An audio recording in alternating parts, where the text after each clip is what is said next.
ठाकुर ने कहा कि कांग्रेस पार्टी हिमाचल की तर्ज से हरियाणा दे विच भी झूठी गारंटियां दा खेल खेड रही है। उन्होंने कहा कि भाजपा ने सोच समझ के हर मुद्दे नूं पढ़ के जनता के सामने संकल्प पत्र तैयार किया है, जिस दे विच सूबे के विकास की दिशा दिखाई देती है। उन्होंने कहा कि कांग्रेस की गारंटियां सिर्फ झूठे वादियां दा पुलिंदा है, जबकि भारतीय जनता पार्टी की कही गई सारी गल्लां पूरी करन दी भी क्षमता है। भाजपा ने अपने संकल्प पत्र विच गारंटी शब्द का इस्तेमाल नहीं किया, बल्कि ये देश के विकास के लिए एक संकल्प है जिसनूं पार्टी पूरा करन दे लई लगी हुई है।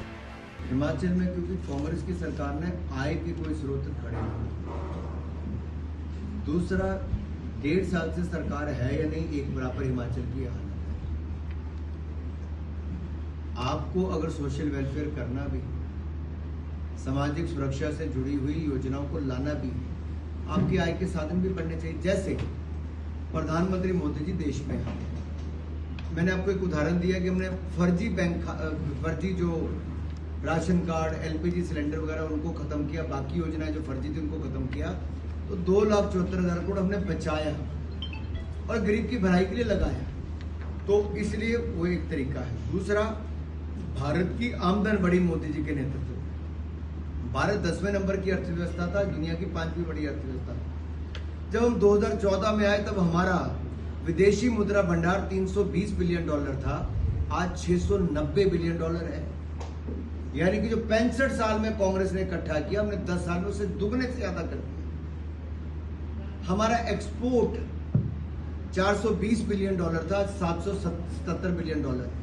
ये अपने आप में बड़ा फर्क है। हम दुनिया की सबसे तेजी से बढ़ने वाली अर्थव्यवस्था है और अगले 3 सालों में हम दुनिया की तीसरी बड़ी अर्थव्यवस्था हो जाएंगे। हमारी आमदन बढ़ रही है, हमारा निवेश बढ़ रहा है। विदेशी पूंजी निवेश आज तक का सबसे ज्यादा पिछले 10 सालों में आया है। इसलिए मैं आपको कह रहा हूं कि हम केवल सामाजिक सुरक्षा की योजना नहीं, हम आय बढ़ाने के काम भी करते हैं। रोजगार स्वरोजगार के अवसर, जैसे ईपीएफओ में 7 करोड़ 80 लाख लोगों ने रजिस्ट्रेशन कराई 2017 से लेकर 2024 तक।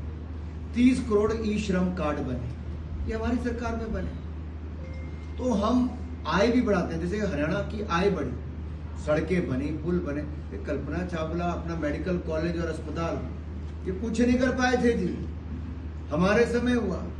आज 2,000 ओपीडी होती है, यहीं से बच्चियां पढ़ के, बेटे पढ़ के आज डॉक्टर बन के यहीं पे नौकरी पे लगेंगे। एक जिले से ज्यादा सड़क यहाँ पर नहीं निकलती थी, हमने सारे जिलों में सड़कों का जाल बिछा दिया। आप देखिए वीडियो कैसे वायरल हो रहे हैं। ग्रामीण क्षेत्र में किसान कहते हैं कि हुड्डा जी तो एक जिले से बाहर नहीं निकलते थे। यमुनानगर में कई बार मैं गया, मेरी हालत खराब हो जाती थी कि ट्रॉली चलती थी लकड़ी वाली, पॉपुलर और सफेदे के पेड़ लेके, तो लगे रहो पीछे बस।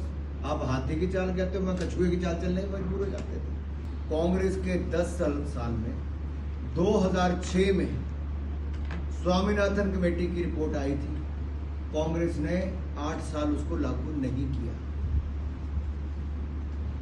देश में 60 साल कांग्रेस ने राज किया, एमएसपी पे कानून क्यों नहीं बनाया भाई?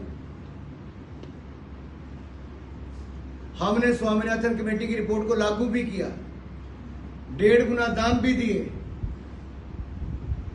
और एमएसपी की गारंटी ये होती भाई साहब कि कांग्रेस ने 10 साल में केवल 5.5 लाख करोड़ की खरीद की, हमने 18,28,000 करोड़ की खरीद की। इनका बजट केवल 25,762 करोड़ था, हमारा 1,28,000 करोड़ का बजट है 1 साल का। इनके समय फसल खरीद, प्रधानमंत्री फसल बीमा योजना 0 पैसा, हमने 1,54,000 करोड़ पे इस पे खर्च किए। इनके समय सिंचाई योजना में मात्र कुछ 100 रुपए मिले, हमने 15,000 करोड़ रुपए खर्च किए। इनके समय बैंकों को से किसान को 1 साल में 2014 में इनके सारे समय में 7,20,000 करोड़ मिले, हमारे 21 लाख करोड़ रुपया पिछले साल मिला। कहां तुलना है? इन्होंने 25,000 करोड़ 30,000 करोड़ का कर्जा माफ किया था, हमने पीएम किसान में 3,20,000 करोड़ का पैसा अब तक दे चुके हैं। कोई मुकाबला ही नहीं है साहब। कहां कांग्रेस, कहां है कांग्रेस से मुकाबला कर? जो राजनीति कहीं, देखिए भाई साहब ऐसा है, जनता है बहुत अच्छी तरह जानती है। किसान के खाते में पैसा डाला सीधा हमने, किसान की भलाई की, खरीद भी की, बेहतर दाम भी।